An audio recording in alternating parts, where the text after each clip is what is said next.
So your first turning point was really finding a doctor who would answer your questions and provide you with choices.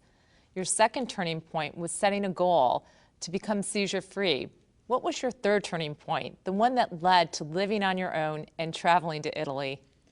My third turning point was more finally finding a combination of medication that worked for me.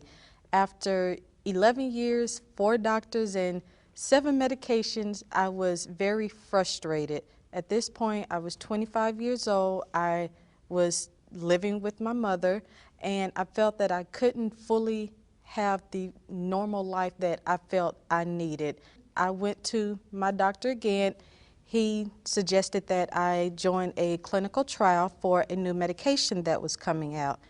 And luckily, that medication worked extremely well for me. I've been on this medication for 5 years, and it still works. But the only thing is people have to realize that everyone is different. Medication works for everyone in different ways, so what works for me may not work for someone else.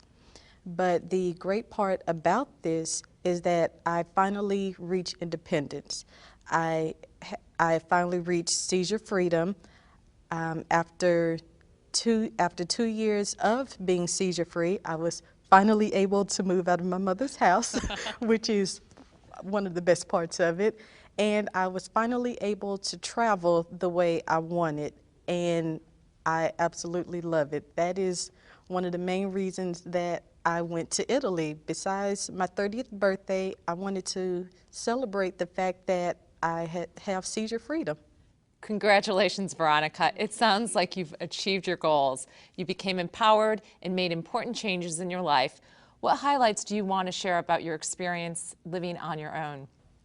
Well, living on my own has been great, but there are many things that you should make sure to take care of. Number one, know your neighbors, because you never know what may happen, so you need to know the people around you who might need to come and help you one day.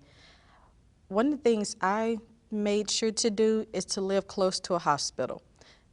Once again, just in case something should happen, an ambulance would be able to get to you very soon, and you would be near an emergency room, and you would have a better chance of being taken care of one day. Another is to give a key to your house or apartment to a family member or a trusted friend, because someone should always be able to get to you. One of the main important issues, take your medication on time. This is something I've had to work to remember to do for years, but taking your medication on time will make sure that nothing would happen to you.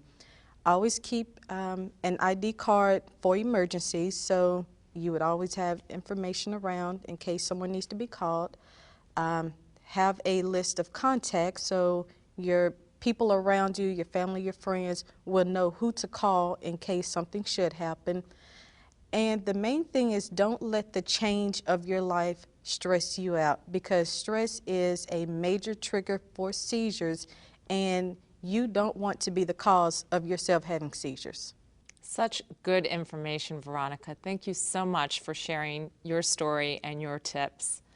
You can hear more inspiring stories and learn about epilepsy at epilepsyadvocate.com and healthywomen.org.